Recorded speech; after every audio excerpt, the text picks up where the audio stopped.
When the heartbreaking news of Jeannie Seeley's passing emerged 3 months ago, the entire country music world seemed to stop in its tracks. Fans who had spent decades listening to her golden voice echo through the Grand Ole Opry were left in disbelief. Known lovingly as Miss Country Soul, Jeannie was one of Nashville's most enduring treasures, an artist who carried herself with grace, grit, and authenticity through more than 6 decades in the spotlight. But behind the radiant smile and the endless applause, her final days unfolded in quiet dignity, far from the stage lights that had defined her life.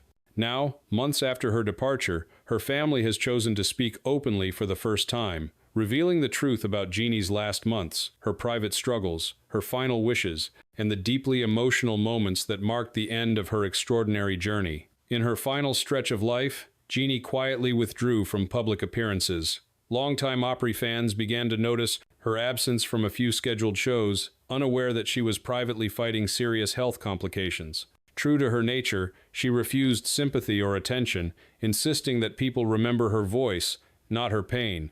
She didn't want pity, her niece shared softly. She wanted to be remembered for her songs. Even as her strength faded, Jeannie remained fiercely independent, spending her mornings writing in her journal and her evenings seated by the window overlooking the Tennessee hills, humming softly to herself. Her home, filled with gold records, sequined gowns, and letters from fans stretching back to the 1,960 seconds, became her sanctuary. She rejected hospitalization for as long as possible, preferring to remain among familiar things, surrounded by love. In her final week, she confided in a close friend from the Opry, saying with serene acceptance, "If I don't wake up one of these mornings, don't be sad. I've lived more life than I ever dreamed." Her family would cling to those words as she slipped away peacefully, leaving behind not just a legacy, but a lingering melody of gratitude. After her funeral, when her family finally walked into her Nashville home, they were struck by an overwhelming sense of calm.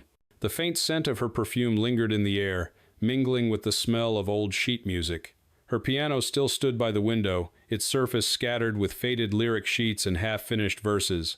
Then, in the corner of her study, beneath a hand-stitched quilt made by her mother, they discovered a worn cedar trunk. Its hinges were tarnished, but inside lay treasures more personal than any award. Dozens of leather-bound journals, bundles of Polaroid photos, loose lyric pages, and a small box of cassette tapes labeled with single words like morning, goodbye, and faith. On the first page of her oldest journal, written in her elegant cursive, Jeannie had penned, "If you're reading this, it means my story has finally found its last verse." The pages that followed were raw and unfiltered reflections on her career, her faith, her gratitude, and her fears. She wrote about the thrill of standing on the Opry stage, the loneliness after losing friends like Dottie West and Porter Wagoner, and her quiet fear of being forgotten. "I don't fear death," she wrote in one moving entry. "I just hope I've done enough to be remembered kindly." When her nephew Daniel played one of the old cassettes, Jeannie's unmistakable voice filled the room, soft yet strong, fragile yet eternal. It was just her and a piano, bearing her soul in late-night recordings that no one had ever heard. One song, "The Lights of Nashville Fade," reflected on the bittersweet act of saying goodbye to the stage, while another, "Letters I Never Sent," left her family in tears.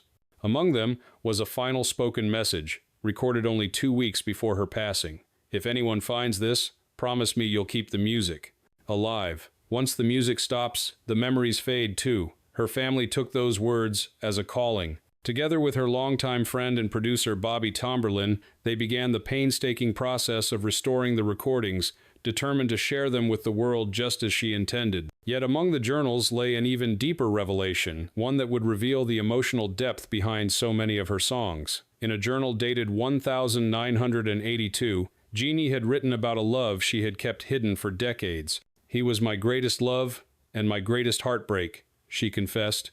But the world was not kind to women who wanted both career and love. Her niece Sarah revealed that Jeannie had once been engaged to a man she described as the calm in my storm. The relationship ended after a personal tragedy she never spoke of publicly, and the man's later death haunted her for the rest of her life. That grief, her family now believes, fueled the soulful ache that made her ballads so powerful. Another journal revealed something gentler, a letter addressed simply to "my son." It wasn't written to a biological child, but to a young musician she had mentored early in his career. He'd called her Mama Jeannie, and though they'd lost touch after a misunderstanding in the 1,990 seconds, her 2020 entry read, "I wish I'd told him how proud I was.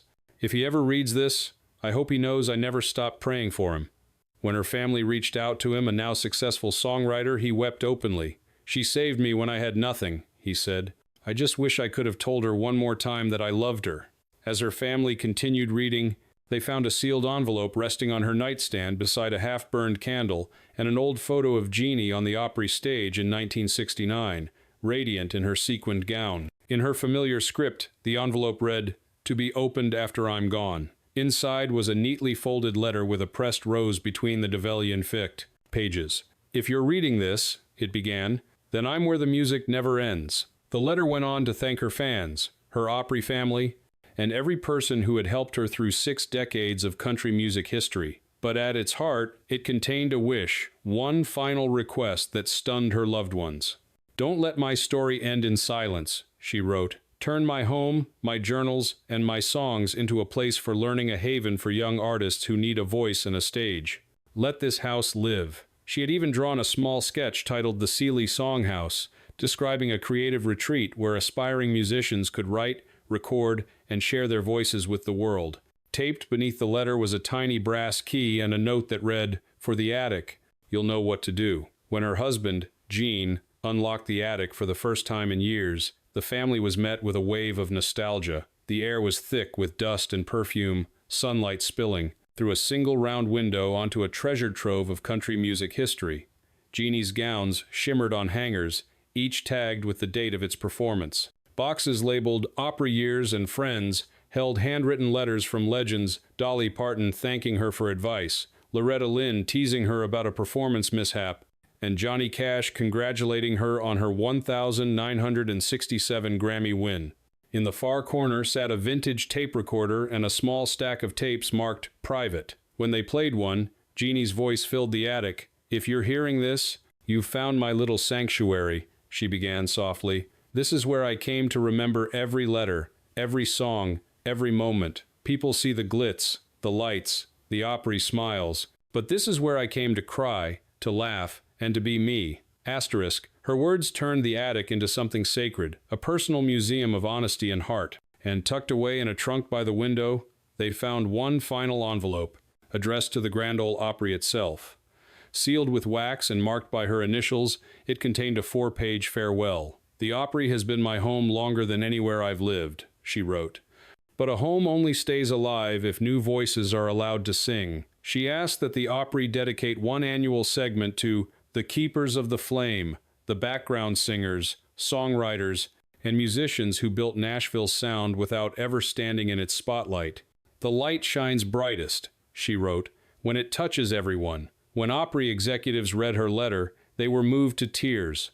They immediately announced the creation of the Jeannie Seeley Legacy Night, an annual event honoring her wish. At the first ceremony, artists young and old gathered to perform her songs and share memories of her kindness and wit. As the crowd rose to its feet, her husband whispered, "That's Jeannie still giving others a chance." But Jeannie had saved her most emotional goodbye for her fans. In the back of her old tape case, her nephew found one final recording labeled "For My Fans, with Love." When they pressed play, the familiar hum of static gave way to her tender voice. "If you're hearing this, then I guess I've taken my final bow. You've been with me through every stage light, every heartbreak, every encore. You made a little girl from Pennsylvania feel like she belonged on the biggest stage in the world. I never sang a note without thinking of you." Her voice wavered slightly as she continued. "People always asked me what my secret was. It wasn't a secret, it was love. Love for the music, love for the people who listened. When I sang, I wasn't performing. I was praying in my own way." As the tape neared its end, she whispered, "Don't let the music die with me. Keep singing, even when no one's listening, because if you love it, it matters." Then, softly, her piano began to play the opening notes of "Don't Touch Me," the song that had earned her that first Grammy in 1967. "This one's for all of you," she said. "Thank you for letting me live my dream." 3 months later, Nashville still feels her absence, but her spirit lingers everywhere. Her family's decision to share her journals and final recordings has sparked an outpouring of love from around the world. Fans have sent thousands of letters and flowers, each carrying memories of how her songs shaped their lives. One fan wrote, "I never met her, but her voice carried me through my darkest days." Another said, "She was the soundtrack of my grandmother's kitchen, and now she's part of my daughter's life, too." The Seeley Songhouse is now becoming a reality, with her home being transformed into a creative retreat for aspiring artists. Her attic will remain untouched, preserved exactly as she left it, while her piano, the same one she used in those final tapes, will sit proudly in the room of resonance, open for visitors to play. Each year, the Opry's Legacy Night now raises funds to help small-town dreamers reach Nashville's stage.